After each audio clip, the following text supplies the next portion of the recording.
Hello friends, നമസ്കാരം. എല്ലാവരും സുഖമായിട്ടിരിക്കുന്നുവെന്ന് വിശ്വസിക്കുന്നു. അപ്പം നമ്മൾ ഇന്ന് വന്നിട്ടുള്ളത് ഒരു പുതിയ വീഡിയോ ആയിട്ടാണ്.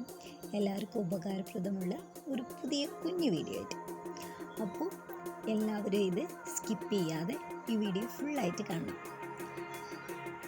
ബോയ്സിനും ഗേൾസിനും ഒരുപോലെ യൂസ് ചെയ്യാവുന്ന ഒരു ഫേസ് പാക്ക്, അതാണ് നമ്മളിന്ന് ഉണ്ടാക്കാൻ പോകുന്നത്. തികച്ചും നാച്ചുറലായി നമ്മുടെ വീട്ടുമുറ്റത്തും പരിസരങ്ങളിലൊക്കെ കാണുന്ന ചില ഔഷധ ഗുണമുള്ള ചില വസ്തുക്കൾ ഉപയോഗിച്ചിട്ടാണ് നമ്മളിന്ന് ഫേസ് പാക്ക് ഉണ്ടാക്കാൻ പോകുന്നത്. അപ്പോൾ നിങ്ങളോടൊരു കാര്യം ഓർമ്മിപ്പിക്കാനുള്ളത് എന്താ വെച്ചാൽ, നിങ്ങൾ എൻ്റെ വീഡിയോ കാണുന്നവർ സബ്സ്ക്രൈബ് ചെയ്യാത്തവരാണെങ്കിൽ സബ്സ്ക്രൈബ് ചെയ്യുക, ലൈക്കിന് അമർത്തുക. അപ്പോൾ ഞാനിടുന്ന പുതിയ വീഡിയോകൾ നിങ്ങൾക്ക് പെട്ടെന്ന് എത്തിച്ചു തരും. അപ്പോൾ ഇതുവരെ സബ്സ്ക്രൈബ് ചെയ്യാത്തവരാണെങ്കിൽ സബ്സ്ക്രൈബ് ചെയ്ത് കൂടെ പോന്നുള്ളൂ. അപ്പോൾ നമ്മൾ ഇന്ന് തികച്ചും നാച്ചുറലായ ഒരു ഫേസ് പാക്കാണ് ഉണ്ടാക്കാൻ പോകുന്നത്. അപ്പോൾ നമുക്ക് വീഡിയോയിലേക്ക് പോകാം. അപ്പം നമ്മുടെ പറമ്പിൽ നിന്നുള്ള കസ്തൂരി മഞ്ഞളാണ്. ഇതിന് വിത്ത് ഏകദേശം കുറവാണ്. ചെറിയ കുഞ്ഞു കുഞ്ഞു വിത്തുകളാണ് ഇതിന് കിട്ടാറുള്ളത്. അപ്പോൾ വെയിലൊക്കെ കൊണ്ട് നന്നായിട്ട് വാടിയിട്ടുണ്ട്. എനിക്ക് എന്തായാലും ഒന്ന് കുഴിച്ചു നോക്കാം. ബെസ്റ്റ് മണ്ണ് ആദ്യം വീടാൻ ചട്ടിക്കുന്നു. വിത്തെടുക്കാൻ പോയതാ, ചട്ടിക്ക് മണ്ണ് നിറച്ച് മാറിക്കേ. കണ്ടോ, ഒന്നും ഞാൻ പറഞ്ഞില്ലേ, കുഞ്ഞു കുഞ്ഞു വിത്തുകളാണ് ഇതിനുണ്ടാവും. ഇനി ഒരു രക്ഷയില്ല, കൈ വെച്ചിട്ട് തന്നെ തീർത്തെടുക്കേണ്ടി വരും. കാരണം ചെറിയ പൊട്ടിപ്പോയിട്ടുണ്ട്.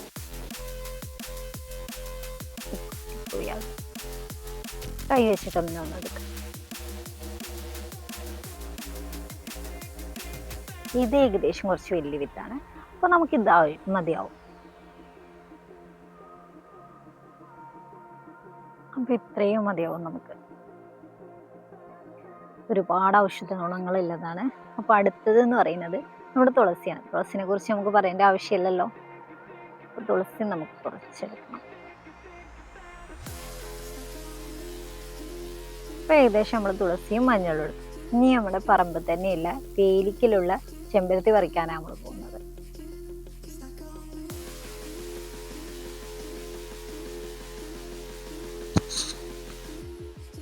അപ്പോൾ ഒരു ചെമ്പരത്തി മട ആവശ്യമുണ്ടാവും. ചെമ്പരത്തി പൂമ്പാട നമുക്കിതിലേക്ക് ആവശ്യം, അത് മട പറിച്ചെടുക്കും. ഓക്കെ, അപ്പോൾ ഇത് മതിയോ? ഇനി മഞ്ഞൾ നന്നായിട്ട് നമ്മൾ ആദ്യം തന്നെ കേകിയെടുക്കണം. കാരണം എന്താ വെച്ചാൽ, നമുക്ക് മഞ്ഞളിൽ ഒരുപാട് മണ്ണ് പറ്റിയിട്ടുണ്ടാവും. നമ്മൾ ഇതിൻ്റെ കൂട്ടത്തിലോട്ട് കൈയെടുത്താൽ നമുക്ക് മണ്ണ് എല്ലാത്തിലും സ്പ്രെഡ് ആവും. അതുകൊണ്ടാണ് നമ്മൾ ആദ്യം മഞ്ഞൾ നന്നായിട്ട് കേകിയെടുത്തത്. അപ്പോൾ നമുക്ക് ഇനി ഇതിലേക്ക് വേണ്ടിയുള്ള ഇൻഗ്രീഡിയൻസ് ആണ് പരിചയപ്പെടുത്തുന്നത്. ചെമ്പരത്തിൻ്റെ പൂവുണ്ട്, അതുപോലെ നമുക്ക് മഞ്ഞളുണ്ട്, പിന്നെ നമുക്ക് പട്ടയുണ്ട്, അതുപോലെ റോസ് വാട്ടർ, നമ്മൾ തുളസിയില, ഇത്ര ഇൻഗ്രീഡിയൻസ് ഉപയോഗിച്ചിട്ടാണ് നമ്മൾ ഈ ഫേസ് പാക്ക് ഉണ്ടാക്കാൻ പോകുന്നത്. അപ്പോൾ നമുക്ക് ഈ ചെമ്പരത്തിയുടെ ഇതിലേക്ക് ഭാഗത്തുള്ള നമുക്ക് ആവശ്യമില്ല. ഇത് നമുക്ക് അപ്പോൾ ഇതെല്ലാം നമ്മൾ ഇതിലിട്ടിട്ട് നന്നായിട്ട് അരച്ചെടുക്കണം. പട്ടൻ്റെ കാര്യം പിന്നെ പറയാനില്ലല്ലോ, അതിലും ധാരാളം ഔഷധങ്ങളുണ്ട്. അപ്പോൾ നമുക്കിതിലേക്ക് റോസ് വാട്ടറും പാടെ കുറച്ച് വയ്ക്കുക. വെള്ളം ചേർക്കണ്ട, അതിന് പകരമാണ് റോസ് വാട്ടർ.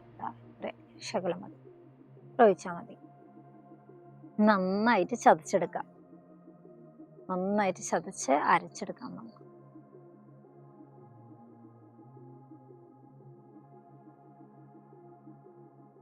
നന്നായിട്ട് അരഞ്ഞിട്ടുണ്ട്, നന്നായിട്ട് അരച്ചെടുക്കണം.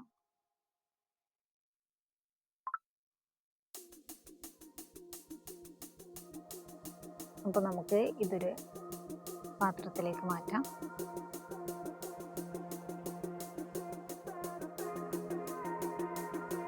തുടച്ചെടുക്കണം, കാരണം ഇത് നല്ല ഔഷധ ഗുണങ്ങളില്ലതാണ്. കുറച്ചുകൂടി കളയാതെ നമുക്കിതൊക്കെ തുടച്ചെടുക്കാം. ഒരു കെമിക്കലും ഇല്ലല്ലോ, നമ്മുടെ സാധാരണ നാച്ചുറലായ നമ്മുടെ പ്രകൃതിയിൽ നിന്ന് ലഭിക്കുന്ന നല്ല ഔഷധ ഗുണങ്ങളില്ല ഇൻഗ്രീഡിയൻസ് യൂസ് ചെയ്തിട്ട് ഉണ്ടാക്കുന്നത്. ചെറിയൊരു തുളസിൻ്റെ ഇലയുടെ ചെറിയ അത്രേ ഉള്ളൂ, അതൊന്നും പ്രശ്നമല്ല. അപ്പോൾ നമുക്കിത് കയ്യിൽ വെച്ചിട്ട് നന്നായിട്ട് ഞാൻ നിങ്ങൾക്കിത് കാണിച്ചു തരാം. കയ്യിൽ വെച്ചിട്ട് നന്നായിട്ടൊന്ന് മസാജ് ചെയ്ത് കൊടുക്കാം. ഇത് ഏകദേശം ഡ്രൈ ആകുന്നത് വരെ നിന്നാൽ മതി. അത് കഴിഞ്ഞാൽ നമുക്കിത് കളയാം. അപ്പോൾ നമുക്ക് ഡ്രൈ ആവുന്നത് വരെ നമുക്ക് അപ്പോൾ നമ്മൾ നന്നായിട്ടൊന്ന് മസാജ് ചെയ്ത് കൊടുക്കാം. ഇത് ഡ്രൈ ആവുന്നത് വരെ ഒരു ചെറിയൊരു പരിപാടി വെയിറ്റ് ചെയ്യാൻ വേണ്ടിയിട്ട്. ഇത് ഞാൻ നട്ട ഒരു ചെറിയ നാരങ്ങ തൈയാണ്. ഇതിപ്പോൾ ഞാൻ നട്ടപ്പോൾ ചെറിയ നാരങ്ങ തൈയാണ്, ഉണങ്ങി പോകാറായിരുന്നു. പക്ഷെ പിന്നെ ഞാൻ വെള്ളമൊക്കെ വെച്ചാണ്ടൊന്ന് ഉഷാറായിട്ടുണ്ട്.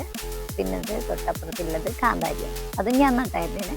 അതിൽ ഒരുപാട് കാന്താരികളുണ്ടായിട്ടുണ്ട്. ഞാൻ കുറച്ച് വെള്ളം ഒഴിച്ചു. നല്ല വെയിലാണ്, അപ്പം കുറച്ച് വെള്ളമൊക്കെ ഒഴിച്ചു കൊടുക്കണ്ടേ. ഒരുപാട് കാന്താരി ഉണ്ടായിട്ടുണ്ട്. പിന്നെ നല്ല പൈസ കാന്താരി നമുക്കൊന്ന് പറിച്ചെടുക്കാം.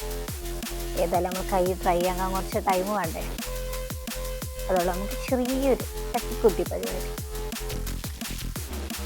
ഇത് നല്ല നല്ല പൈത്ത കാന്താരി, നല്ല കഞ്ഞി എടുത്തിട്ട് കഞ്ഞിയിലൊക്കെ ഞൊരടി പൈത്ത കാന്താരി നല്ല നെല്ലിക്കച്ചാറൊക്കെ കൂടി കഴിച്ചിട്ടുണ്ടോ? നല്ല അടിപൊളി ടേസ്റ്റ് കേട്ടോ. ഒന്ന് കഴിച്ചു നോക്കോണ്ടേ. ഒരുപാടുണ്ടായിട്ടുണ്ട് കാന്താരി.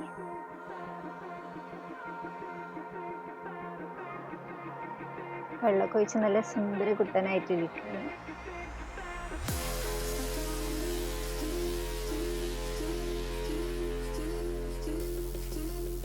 നമ്മൾ പഴുത്ത കാന്താരികളൊക്കെ ഒന്ന് പറിച്ചെടുത്തിട്ടുണ്ട്. ഇത് നമ്മളെ കൈയൊക്കെ ഏകദേശം ഡ്രൈ ആയിട്ടുണ്ട്.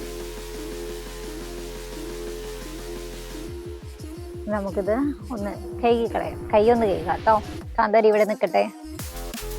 അപ്പോൾ നല്ല ഡ്രൈ ആയിട്ടുണ്ട്. ഒന്നിങ്ങനെ ഒട്ടിപ്പിടിക്കുന്ന രീതിയിലാവും.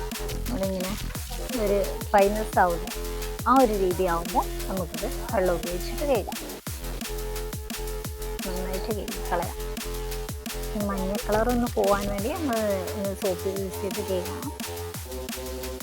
അപ്പോൾ നല്ല വ്യത്യാസമല്ലേ? കഴിഞ്ഞ രണ്ടിനും നല്ല വ്യത്യാസമല്ലേ? അപ്പോൾ ഇത്രയേ ഉള്ളൂ. അപ്പോൾ എൻ്റെ വീഡിയോ ഇഷ്ടപ്പെട്ടാൽ എല്ലാവരും ലൈക്ക് ചെയ്യുക, സബ്സ്ക്രൈബ് ചെയ്യുക. Thank you.